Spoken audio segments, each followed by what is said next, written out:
1980 Ford Fairmont 3.3 liter inline 6 freeze plugs. This motor is known for the freeze plugs rotting out, and they're in a very difficult place to get to. I believe I've changed them on one of these motors before, and they're basically down underneath the exhaust manifold. I'm going to try and change them. If I remember right, the compressor has to come off, exhaust has to come off, EGR has to come off, but I won't know until I really start digging into it. Alright, so this one connected to here, this connected to here, and then the red one connects to there, and then this is going to be very difficult. This is going to be very difficult. You can see where the freeze plugs are. Basically is that one right there. Yeah, so there's a line of them that go back. I see this bolt here is not even in there. That bolt is missing. Yeah, getting this exhaust manifold off is going to be pretty tricky. The starter has to come out. It would be better if I could just remove this entire EGR assembly. You know, these all these old rusty bolts don't like to just come loose. They're and those two right there are going to be real difficult to get out. Just keep plugging away at it. So yeah, it's just trying to get one of the exhaust manifold bolts out, and I can see this is what I'm going to have to deal with.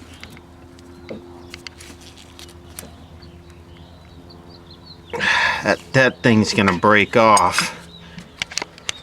Here's a shot of the bad freeze plug. I cleaned it off. You can see just how bad it is.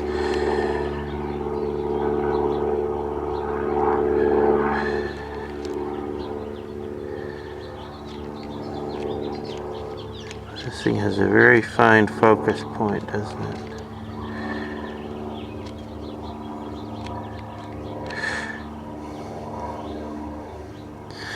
So impossible to get to. I mean, right there it is, but to replace it is too much stuff in the way. And this coffee can catalytic converter here, if I could get that off, I might be able to change it. The ones up here look okay, but they should still be changed with brass. It's almost easier just to pull the engine, I'm thinking. Pull the engine, lay it over on its side, not... Wow, those need to be changed too. Those are the smaller ones right there.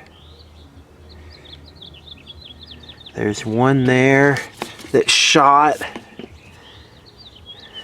There's one back in there that's shot.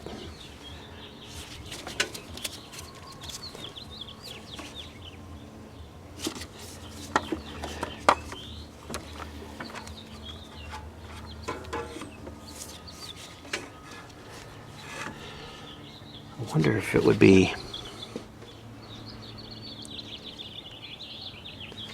would be... easier just to pull the whole head with the exhaust manifold on it.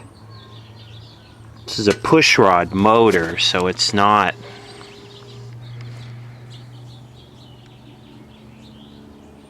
This might be easier just to pull the whole head. I gotta think about this.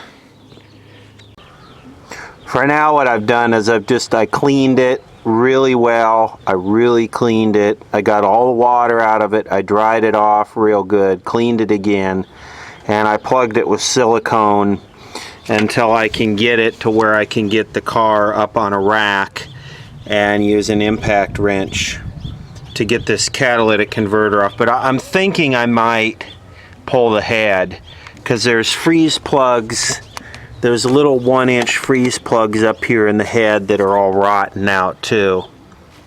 So this thing's from 1980, so it's all the steel is rotten. So yeah, we'll that should get it on the road again. I have the radiator cap bypassed here so it won't, the system can't pressurize. I have a little thing right there. That should keep it from blowing that plug out. So give that a couple days to dry, then I'll be able to get it to where I can work on it up in the air. Okay, back on the Fairmont, I took it down and got the canister catalytic converter unbolted, and today I'm going to pull the head so I could do the freeze plugs. So all of this crap's got to come off. Looks like the air pump is bolted to the head. I don't think the water pump shouldn't be part of it, not at all. Yeah, I decided that yeah, right here's the joint. So all this stuff's got to come off. Get some video of what. Well, I can see the fun is already starting. Didn't know that had a hole rusted in it right there. Crap. And you need to get an air check valve now. Okay, this orange goes to here. This one goes to here. This one goes to this little air tank.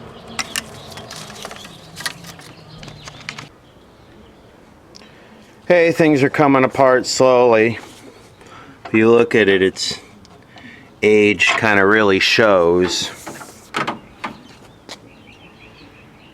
Trying to keep everything together, that way it's not that hard to figure out how to get back together.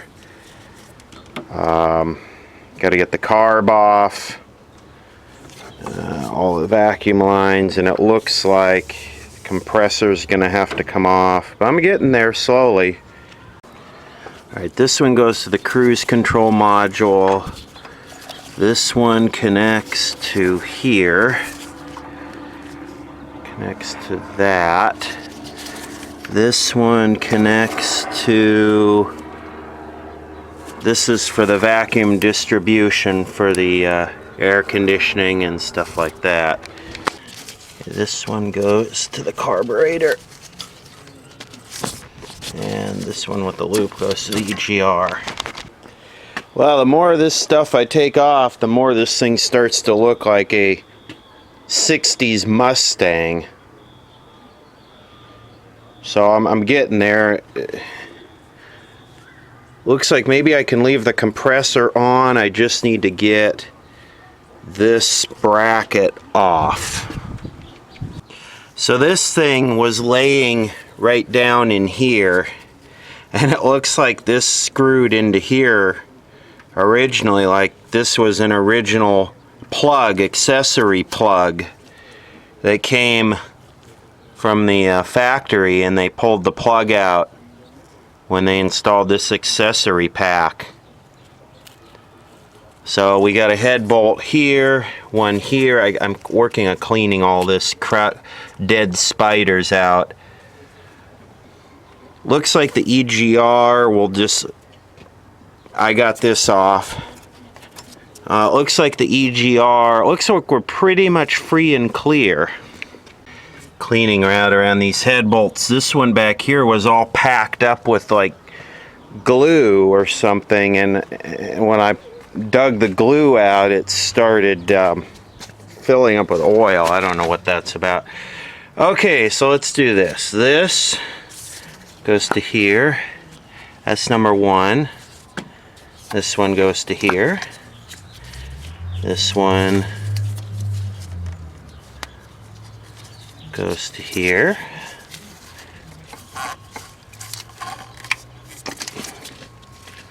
This one, which is number 4 goes to here.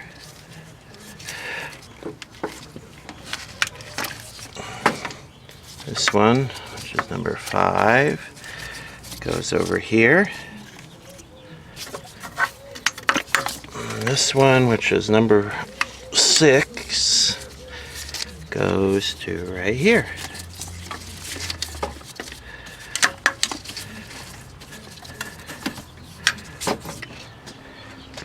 Alright, looks like we can pull a valve cover off. Let's see what kind of goodies we got in here. Ooh, old school. Not bad. Someone put a lot of glue on it. I usually don't put glue on it. I let the gasket do its job. That's what it's for. Now there's a sequence to loosen that up. Time to go read the book. Look at the charcoal chunks. Guess the oil wasn't always changed regularly. Here are the push rods, and I don't know if this really matters, but I did it anyway. This is number 1 all the way back to the rear of the motor. I went through and broke all the head bolts loose, and the ones in the front were much tighter. No. The ones in the back were much tighter than the ones in the front. So, yeah, let's pull this off. Although it's not wet right now, that one looks like it might have been getting some water on it. You can see how these all look pretty oily. That one's completely dry. Let's see this one. That one's oily. This one looks oily. Now this one and that one looks oily too. The head gasket was not bad in this at all. It's just you can't get to the freeze plugs without pulling the head off. And that's it. The head is loose.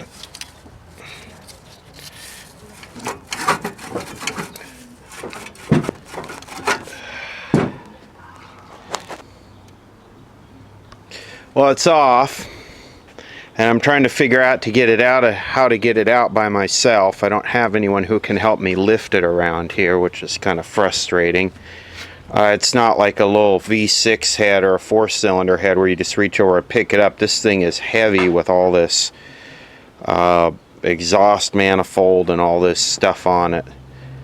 So and it's got to come up pretty high because of all of that down there. So I'm working on how to get it out of here. Okay, I'm working on trying to figure out how to get this thing out of here by myself, and I think I've got an idea. I hope it doesn't backfire, which is I got this heavy metal bar here, and I'm going to try and lift this thing up and get the wood underneath it and then slide it out. Well, that worked. Man, is that thing heavy. The front of the car came up about 6 inches when I got it out of there.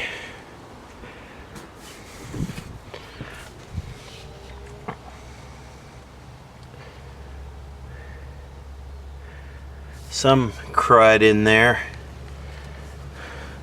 Looks like it's a metal gasket.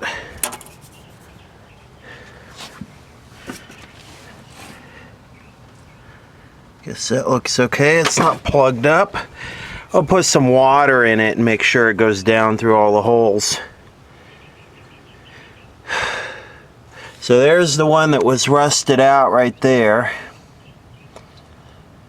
That one there is leaking.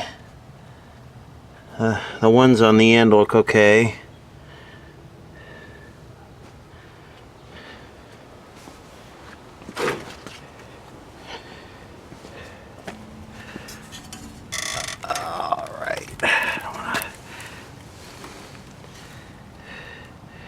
See if I could get this to where we can look at the bottom. Okay, these are the ones right here. That one. That one. These are the ones right here why I pulled the head off. They're all leaking.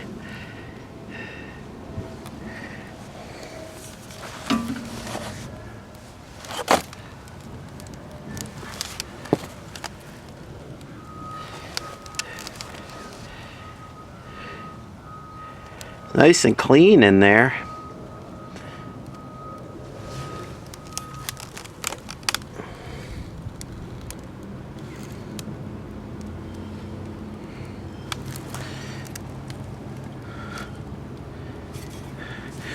So on this motor, the intake manifold is part of the head, so it doesn't come off.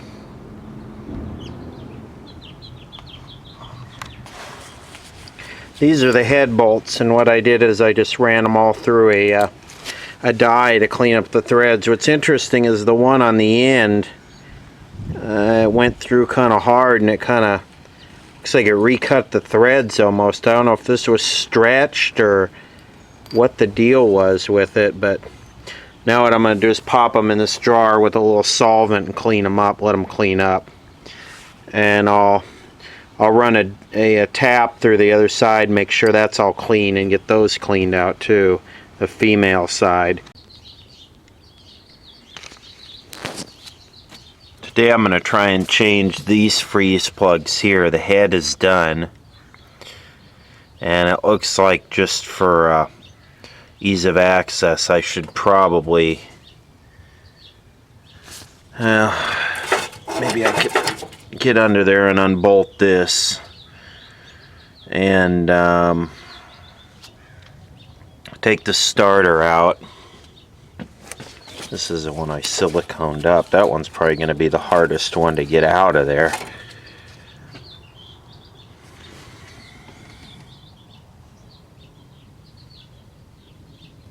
You can still actually kind of see the cross hatching on that a little bit.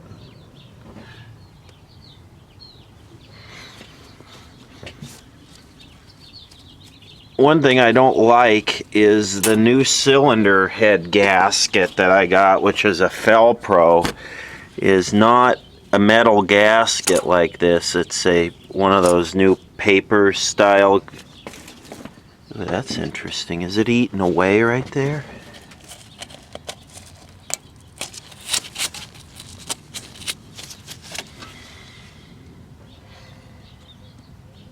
So yeah, I'm gonna have to get the shop vac out, because when I punch this plug out, it's going to water's gonna drain out. You can see there's water back there. One other problem is there's a freeze plug on the back behind the transmission between the flex plate and the block. So that's a big pain in the ass. I don't know how I'm going to change that. I might just leave it for now. This one here seems to look okay. This one here is rotten. You see it's leaking. Actually, it looks like those two are the worst. The ones at the lowest point. Here's the exhaust. And I got the starter out. I should have a straight shot onto these now. You know what? If you're actually doing this project, not just watching this video for entertainment, but if you're actually going to do this, take the motor out. I'm actually so close now to getting the motor out. All I would have to do is take the compressor off, the power steering pump off, the radiator and fan off, radiator out, and then pretty much the fuel lines. Well, no, I got to disconnect the fuel line, and then it would be just unbolt the motor from the trans and the torque converter and lift it out.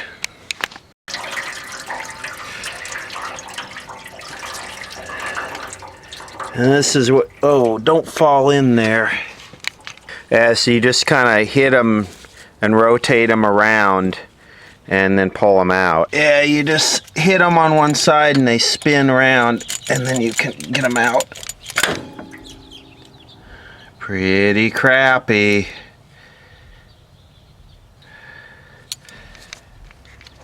Here's my silicone.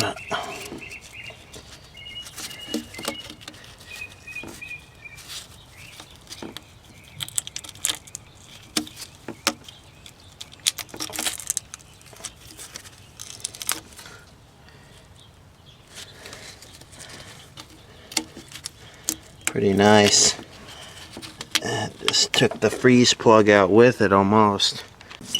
I can't even believe I got this one out.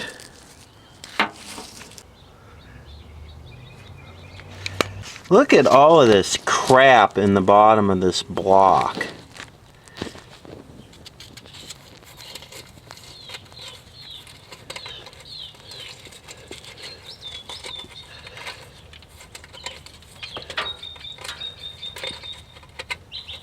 Where did all this come from? And how do you get it out? I guess it all kind of, well, it's just chunks and chunks. Even back here in the back is just chunks. Well, I'm gonna get the shop vac. Maybe what I'll do is I'll try and flush it out a little bit with the hose and the shop vac. Look at all the crap I've sucked out of here. It's like rocks.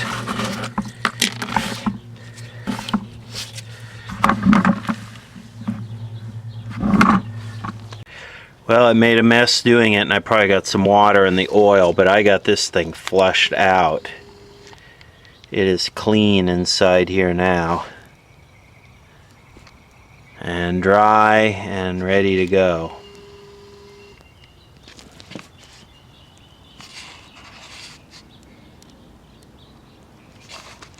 This is the most tedious part, cleaning all this crap out, cleaning all these threads out, you know, going through and making sure that everything is good to go.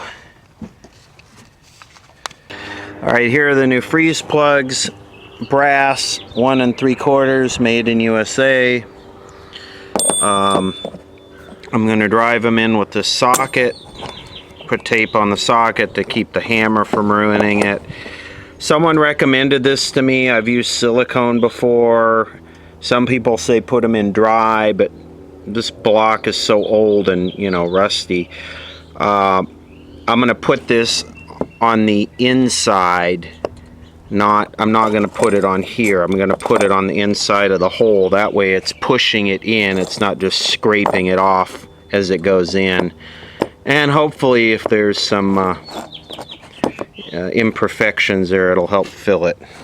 And this thing is like Coke syrup, and it's got a little scroggy sprinkler on the end here. So I guess you just kind of just stick it in here. I'm trying to, I'm on the wrong one. There we go.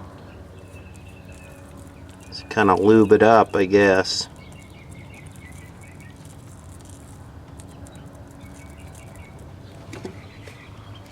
It's like Coke syrup. Alright, they're all in. I think that one there, I pushed it in a little bit too far. But I'm not gonna... I usually would get an extra, but I ordered 5 thinking there were only 4. I don't know what I was thinking, but yeah. So that one there was difficult to get in with the compressor, but they're all in. It's not gonna leak. It's not going to be a problem. I'm done with it. Put it back together. Even though this converter is probably burned up and totally ineffective, I want to see if it's plugged.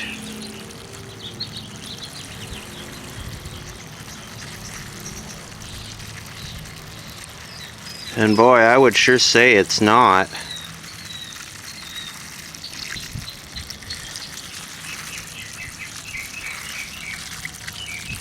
Yeah, I'm not going to screw with that.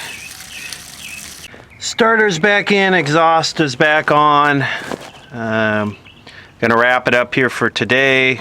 Come back tomorrow and put the head gasket, finish cleaning this all up, and put the head gasket and the head on tomorrow if I can figure out how to lift it in here myself without destroying the gasket. It's pretty heavy. Getting the surface of the head all cleaned up and ready to go. Here's the new freeze plugs in the head. And I took this over to my friend's machine shop to help me do this because I knew some of these exhaust bolts were going to break off. And actually only one of them broke off, which was this one. And the way he gets these out is, you know, you have the bolt broken off flush right there. What he does is he welds a washer. He puts a washer on it. TIG welds the washer on the inside and then welds a nut to the washer. So you see there, and then because you're heating it up with the TIG welder, it kind of breaks it loose, and then he sprays the bolt with water to cool it off real quick. And that's how he gets them out. So that worked real well.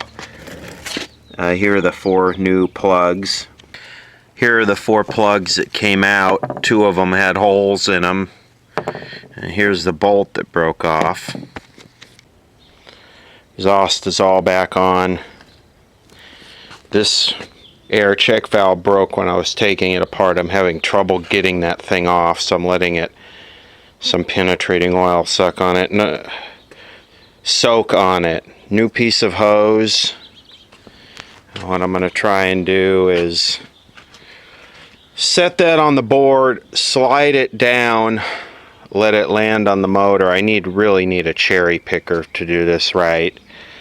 And then what I'll do is I'll lift it up and I'll try and find a way to get the head gasket under it. I'm not quite sure how I'm going to do that yet. It might not be possible, but I got to try. This is the new head gasket, and this one is much thicker than the old one. The old one was just metal. New one will probably lower the compression and reduce the performance even more.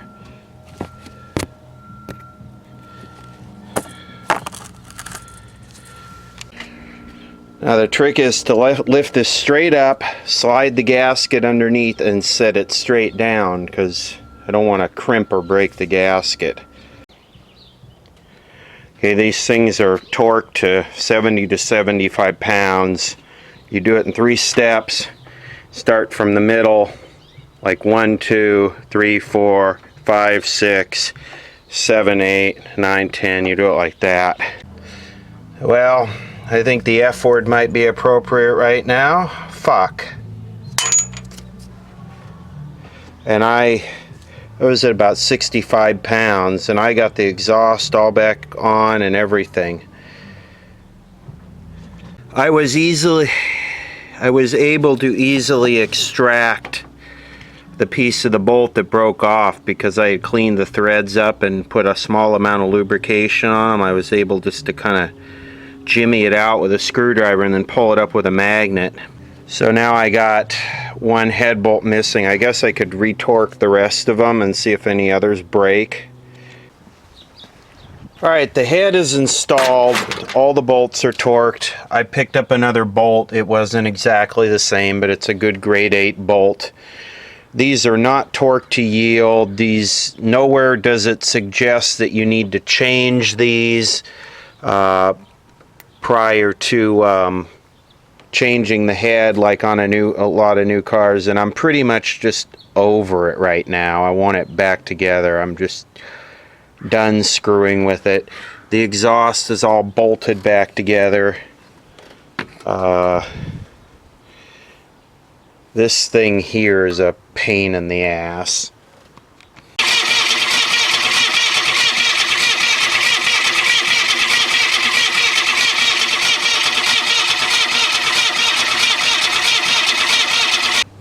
Nice new valve cover gasket without silicone. We'll let the cork swell up and do its job without putting something on it that shouldn't be there. So I went and picked up this hose, and 15 bucks for this. And they keep telling us inflation's under control. There's no inflation, yet this is 15 bucks. Well, we're going back together pretty smooth. When I was putting this back on, well, I couldn't find this, so I just cleaned it up and JB welded it back together real good. It shouldn't go anywhere. This bolt right here, which was missing when I started, I think kind of stripped out a little bit, but I'm going to leave it. The cluster is going to be that, and there's the carburetor. And new hoses, pretty much everything. I'll run it for a while, then I'll change the oil. You know, originally all this emission stuff was designed to reduce the hydrocarbons and carbon monoxide, to decompose them into carbon dioxide, and of course the EGR oxides of nitrogen. But now carbon dioxide is the enemy, and the only way you reduce that, of course, is by increasing gas mileage. So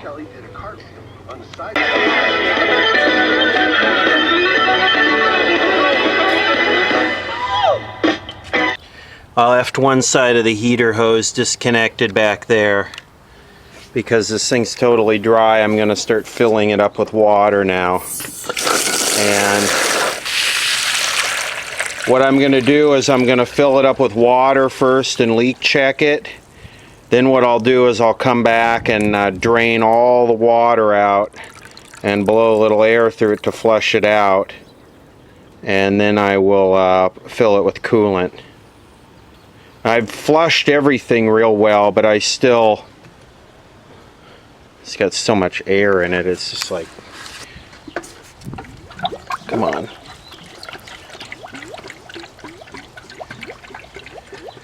I even flushed the heater core out. Yeah, it's gonna take a little bit to get the air out of this thing. Alright, key is on. We're full of water. The water here is very soft, low mineralization well water, so it's not like crappy city water that causes all that white calcium stuff. Now here we go. Let's see what happens.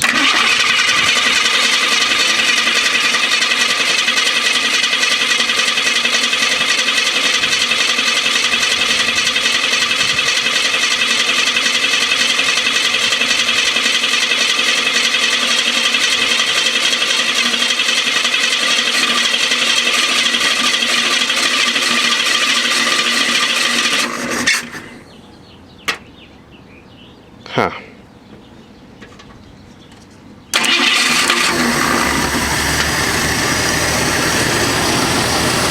Have to wait for the gas to pump up. Carburetor was dry.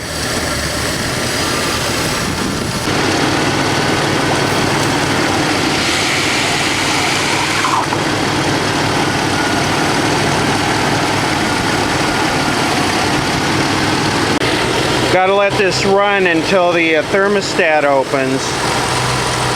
All the crap's burning off.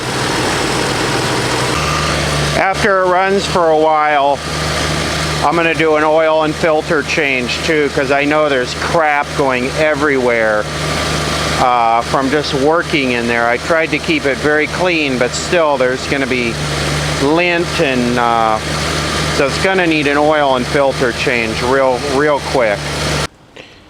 What I did is I let it run at 2500 RPMs or whatever for like 10 minutes, 10-15 minutes.